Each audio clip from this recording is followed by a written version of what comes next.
စဉ်းစားတိုင်းဖြစ်ပြချိုးကယုံနဲ့ပျောက်ရှာပဲကြံနေတာမင်းလည်းငါပတ်သက်ခဲ့ဘူးတဲ့ကိုယ်တဲ့ကြောင့်သာဘွာလေးတဲ့ချိုးတဲ့ရှောက်ရတယ်လို့ငါရှင်ကိုတလက်နဲ့ခုံမတမပေါ်တွေ့တိုင်းပေးတာလုံးခုံရက်တက်ထွက်မဲ့ပြုံးအပြုံးကတက်ထွက်လောက်တယ်နင်ယုံရင်သိခံပြပါမည်မင်းပေါင်းသိချွေရများပါ၏ကိုကြီးကြောင့်ဖြစ်ပြန်ရပါသည်ဒါကြောင့်ငါကျေးဇူးတင်ပါတယ်နင်တကယ်ချင်းပေါင်းသိနေကိုအိပ်ပြန်ချိန်နောက်ကျရင်ကြောက်စေရှောက်လက်မဲ့ကြောက်စင်ချိန်ဆိုဘရားဟောတဲ့လူသားတိုင်းကပေါက်ကောင်များတဲ့ဒါပေမဲ့နေရလာကခုတ်တင်ငါကိုတုံ့နှောင်ထားစေပြီးအဘေဘီညင်ပန်ချက်ကအေးစိတ်ချုပ်ထောင်လာပဲမဖြစ်ချင်ခဲ့တာဆိုတော့သူအိမ်မကတော့တယောက်ဆောင်တော့တစားဒီthe chimneyထောင်ပြင်းရဲ့ဒီthe chimney ကြောင့်ငါတီးကုန်နေဆိုတာ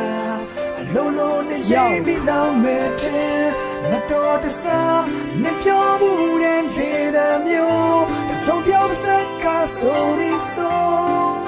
မပါနပထမအထင်ကုန်မဲစွာတဲ့မြင်ရင်မကျရှင်နေမအားတိချာကရှုတင်နေသွားချီနေအောင်မြင်သွားရင်ထားခဲ့မှာတော့ပူပင်နေရပြီစိတ်တွေချဖို့ချင်းချက်လာတဲ့အနေထားကိုချင်းစပြမင်းတို့ငါဘွားလုံးအရင်လေကားလို့လင်းတပါရုပ်ရှင်ရိုက်ဖို့ကွန်မဒီကတော့နေကိုကန်လမ်းပြီးဆိုအဲ့မစကပါပြနာကလည်းကွမ်းပြီးပြောသူမကိုချေတော့တင်မဲ့ယောက်ျားသားတွေတန်းစီလို့အိုင်လိုက်နာတဲ့ချက်နေကလေးနဲ့ခံပြီးဆိုစိတ်နဲ့ကအယောင်ကြောင့်နင်ပါတော့ပြောင်းလက်ခဲ့မြင်မနဲ့တော့ဘာငါတကောင်ထက်လဲအဖြစ်မရှိတဲ့ဆိုတော့လို့နေမို့လို့လောင်ရက်တဲ့မမေ့ပါနဲ့နေပြန်ပန်းနေတာခမတပိတ်ထားတဲ့တောင်းတဖတ်တဲ့စားဒီthe chimney not on you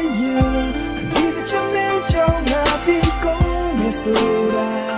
အလုံးလုံးနဲ့ရေးပြီးလောင်မဲ့တဲ့မတော်တစားမပြောမှုတဲ့နေရာမျိုးဆုံးပြောမစက်ကဆိုပြီးဆိုမပါတဲ့ပတ်ထမအထင်ကုန်နေစွာမမေမနဲ့တက်ကစားဖြစ်ကြည့်ကွာချစ်ခဲ့တဲ့တိတ်ကိုလွမ်းပြီးနေအိမ်ရတဲ့ညရရှိလားဘဝနဲ့ညီမြငါတော့ချစ်သူရတယ်ပြီကွာမင်းရောအိမ်တော်လေးဘာတွေချကလေးလေးဘာတွေရတယ်ပြီလားလက်ထပ်ပြီးရင်မအိမ်မှာပဲခိုကန်းနေပြီတိုင်းနဲ့ကားနဲ့နေခြင်းလို့ဆိုဘာကြောင့်လို့ရမတ်တကြီးခါလေးလွယ်တဲ့ထဲနဲ့ကိစ္စတိုင်းကပိုခက်စေဒီလေးစုပ်ပြခဲ့တာချောကလက်တော့ဖုန်းကမို့တဲ့နေပြီခါစားချက်ကိုဆောင်ရွက်ပေါ်ရဲ့အခုလိုရပ်ပြပြလိုက်ခဲ့လူကြီးတဲ့ကြောင့်ခွဲရရင်တော့သူ့ကိုသူတက်တဲ့ပြမှတဲ့အမှုသားတဲ့တဲ့ညစ်သူပြူစားနေမှလည်းခဲမပြေဘူးနေရတဲ့တဲ့ကွာလုံးမှာဟန်ဆောင်ကောင်းတော့ခဲ့တော့စစားဒီthe chimney နာထောင်ပြင်းရဲ့ဒီ the chimney ကြောင့်ငါတီးကုန်နေဆိုတာအလုံးလုံးနဲ့ရေးပြီးလောင်မဲ့တဲ့မတော်တစားမပြောဘူးတဲ့လေသာမျိုးတစုံပြောစက်ကဆိုလီဆိုမပါတဲ့ပတ်ထမအထင်ကုန်မဲ့စွာ